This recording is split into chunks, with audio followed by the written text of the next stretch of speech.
Fala, gente, como é que vocês estão? Tudo certo? Vamos nessa, sem enrolação, direto ao ponto para tratar sobre as últimas informações do dia do Inter. E claro, falando do jogo de amanhã, Fluminense e Inter pelo Campeonato Brasileiro, as prováveis escalações, onde tu vai assistir o jogo com exclusividade e também a arbitragem para essa partida, que talvez seja polêmica, e eu te explico nesse vídeo. Não esquece, deixa o teu like, te inscreve no canal e ativa o sino das notificações, que é muito importante para que a gente continue crescendo por aqui, fechou? E vamos lá, gente, jogo importante amanhã, Campeonato Brasileiro, a gente está num momento que a gente não pode perder tantos pontos assim fora de casa. Já teve a derrota no meio da semana para o Bahia, agora no final de semana o Inter precisa muito pontuar. Seja vencendo o jogo contra o Fluminense ou seja pelo menos um empate, voltar com um ponto na bagagem desses dois jogos fora de casa, um em Salvador e agora o outro no Rio de Janeiro. E o Inter que tem problemas para esse jogo contra a equipe do Fluminense, tá?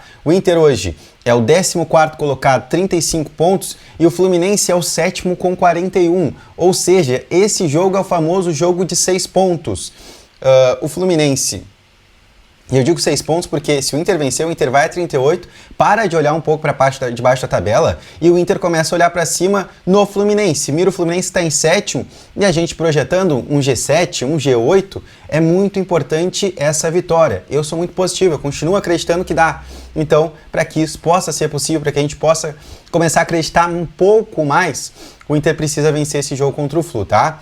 Um jogo onde o Inter tem problemas. Lateral esquerda, Bernabé levou o terceiro amarelo, está suspenso, e também o garoto Alisson acabou sendo expulso, né, naquele lance, então também não fica à disposição para a partida. Na zaga, o Vitão é o problema, teve um estiramento, né, no ligamento colateral medial do joelho esquerdo, então ele fica aí fora não só do jogo contra o Flu, mas também por volta de 3 semanas, só deve retornar lá na frente no jogo contra a equipe do Bahia, tá? E aí, falando sobre essa questão, é importante ressaltar, o Inter pode sim mudar de esquema, o Inter pode tirar, daqui a pouco, a situação de ter 3 zagueiros e acabar utilizando só, quem sabe, Mercado e o Juninho como a dupla de zaga e joga o Vitor Gabriel para uma lateral esquerda com o Benítez na lateral direita. E aí teria uma opção a mais no meio campo. E aí, gente, o Inter poderia muito bem ir com Luiz Otávio, Thiago Maia e Bruno Gomes, repetir o meio campo que atuou no jogo contra o Bahia e acrescentar também o Alan Patrick nesse time que volta depois do quadro de lombalgia que teve, ficou de fora desses últimos 2 jogos e retorna agora contra o Flu. Então teria um homem a mais no meio campo e a dupla de ataque com o Vitinho ao lado do Carboneiro, que também retorna de suspensão. Se ele acabar optando, Ramon Dias e Emiliano acabarem optando por manter os 3 zagueiros, aí muito possivelmente o Luiz Otávio vai ser sacado desse time, ele vai jogar com o Ivan no gol, vai atuar com o Benítez como ala direita, né?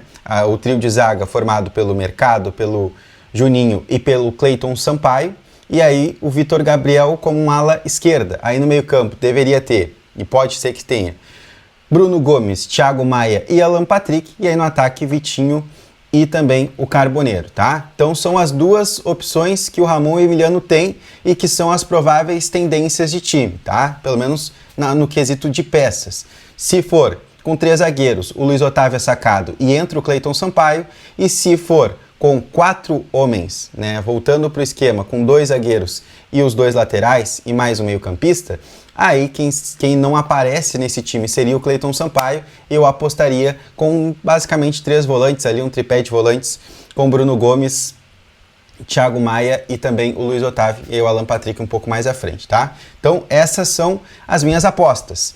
Gente, o árbitro da partida é o Rafael Claus, tá? É um árbitro que, vamos lá, né, tem polêmica com o Inter desde lá de trás, daquele Campeonato Brasileiro, daquele lance do Rodinei, no jogo contra o Flamengo lá no Maracanã. Então ele repete um jogo no Maracanã no apito, né? Os assistentes são Danilo Ricardo Simão Maniz e também o Alex Zang Ribeiro. E no VAR a gente tem o Thiago Duarte Peixoto. Toda a equipe de arbitragem é de São Paulo. E o jogo onde tu vai assistir, Amazon Prime, tá? É onde vai passar com exclusividade. Se tu nunca assinou a Amazon Prime, tu consegue pegar 30 dias ali, só tu entrar no site lá do Amazon Prime. Posso até deixar aqui na descrição para facilitar a tua vida, tá? Vai lá, te cadastra, faz teu login e aí tu consegue assistir esse jogo do Inter. Alguns jogos do Inter normalmente passam lá no Amazon e esse não vai ser diferente, então, entre Fluminense e Inter. E agora, para falar um pouco desse Fluminense também, eu vou chamar meu parceiro aqui, Gabriel Amaral, do canal Raiz Tricolor e também da Jornada 1902 KTO. Meu parceiro, a gente já fez outros trabalhos juntos aí, principalmente na Libertadores de 2023, e ele vai trazer tudo sobre esse Fluminense do Zubeldia, provável escalação, como que tá chegando esse Fluminense, então fala daí, Gabriel. Fala, meus amigos, Gabriel Amaral aqui, do Raiz Tricolor, do Jornada KTO 1902, um abraço aí pra vocês, trazendo informações do Fluminense, que enfrenta a equipe do Inter neste sábado no Maracanã. Bem, a gente acabou de perder um clássico, não é o Fla-Flu, mas o Fluminense Vasco dói bastante quando a gente perde, e foi uma derrota daquelas que dá uma chacoalhada bizarra. O Fluminense fez uma partida patética contra o Vasco, então vocês já imaginam o naipe que chega o Fluminense pro jogo contra o Internacional. Hoje, o olhar do Fluminense ainda é pela Libertadores, né? A gente olha dentro da tabela, esse Campeonato Brasileiro com muitas vagas para Libertadores possibilita um time de meio de tabela, um time que faz uma campanha indo e voltando o tempo inteiro da parte alta, cheio de vitórias e derrotas, brigar por vaga na Libertadores até o final. No cálculo do Fluminense, obviamente, tá uma vitória contra o Inter por jogar em casa. O Fluminense está no meio de uma sequência de 4 jogos no Maracanã. O problema é que venceu o Juventude no último minuto, no último mesmo, daquele 50 evral, com um gol do Thiago Silva milagroso por 1-0, perdeu por 2-0 pro Vasco, e agora tem o jogo contra vocês, do Internacional, e na quarta tem o Ceará. Então, uma sequência que a gente esperava 12 pontos, tem 3 até agora, uma derrota ruim, uma atuação muito ruim também contra o Juventude, acaba sendo uma sequência muito frustrante pro torcedor do Fluminense, que não tá vendo o time nem jogar bola, e os resultados também não estão vindo com tanta frequência assim. Falando de time, né, de bola e campo, o Luiz Zubeldia, treinador do Fluminense, vai ter um problema para escalar o time. Na base do time não tem muita mexida não, mas o zagueiro Juan Pablo Freitas, o argentino, canhoto que vem jogando, é titular desde que chegou ao lado do Thiago Silva, não está disponível para esse jogo, está suspenso.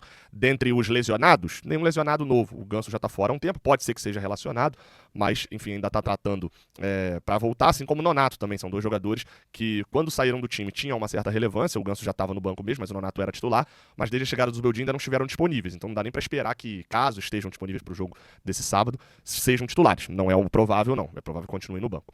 Além do Freitas e dessa dupla, não tem muitos desfalques não. O time do Fluminense está tendo uma fase com poucos desfalques, tanto por questão física quanto por questão de cartões também. Quem deve substituir na zaga, o Freitas é o Ignacio. Vou dar uma provável escalação e no final eu vou falar a dúvida que se tem aqui sobre a escalação, né? Fábio no gol, na lateral direita Samuel Xavier, a zaga com Thiago Silva e provavelmente Ignacio, e o nome dele se fala Ignacio mesmo, descobrimos isso perguntando ao assessor, porque muita gente fala Ignacio, o zagueiro Ignacio, que chegou com muita expectativa, ainda não cumpriu essas expectativas, mas é um quadro ali que se pensa que possa virar titular do Fluminense, vai ter oportunidade de jogar ao lado do Thiago Silva. Então dando prosseguimento, Fábio, Samuel Xavier, Thiago Silva e Ignacio, na lateral esquerda René, vocês conhecem bem, mas tá fazendo um ano até bem ok, bem honesto assim no Fluminense. No meio de campo, Hércules e Martinelli, com o Lúcio Acosta, o argentino que chegou há pouco tempo, teve boas atuações pelo Fluminense, é um meio de muita intensidade, apesar do último jogo dele não ter sido tão bom contra o Vasco, mas ninguém jogou bem, né? Então, enfim, tem sido uma peça fundamental na criação e até na marcação do Fluminense. No ataque, ele provavelmente vai manter Canóbio e Serna, 2 jogadores que dentro da oscilação da temporada estiveram muito bem, foram peças cruciais do time, mas nos últimos 3, 4 jogos, basicamente na era Zubeldia aqui no Fluminense, ainda não renderam tudo que a gente espera que podem render e que já renderam na temporada. E aí falando de centroavante, há uma dúvida, Germancano ou John Kennedy? O Cano, na teoria, é o titular do time. O problema é que o Germancano nos últimos 13 jogos fez apenas 1 gol.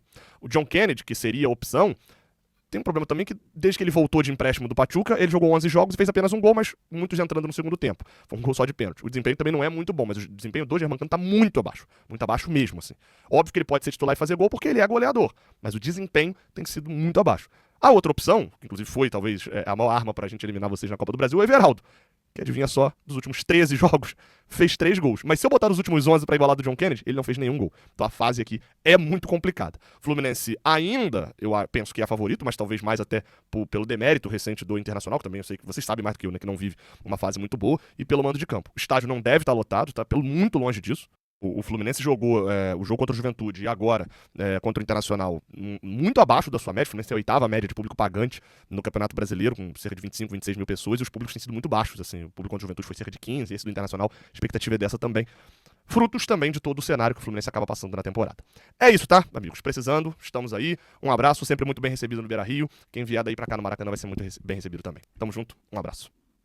Então tá aí todas as informações sobre a equipe do Fluminense. Agradecer demais a participação do Gabriel aqui. Participou também com a gente ali no canal do Baldaço. Então segue lá, vou deixar aqui o arroba do Gabriel. Também podem conferir depois, se o Inter estiver vencendo, vão depois lá na Jornada 1902, que vai ter as reações também da galera lá. Então, um abração, Gabriel Amaral e toda a equipe do Jornada 1902 também, o canal dele Raiz Tricolor. Fechou, gente? Like nesse vídeo, se inscreve no canal, ativa o sino das notificações para que a gente possa chegar a 10 mil inscritos aqui. Chega já macetando no like e também te inscrevendo.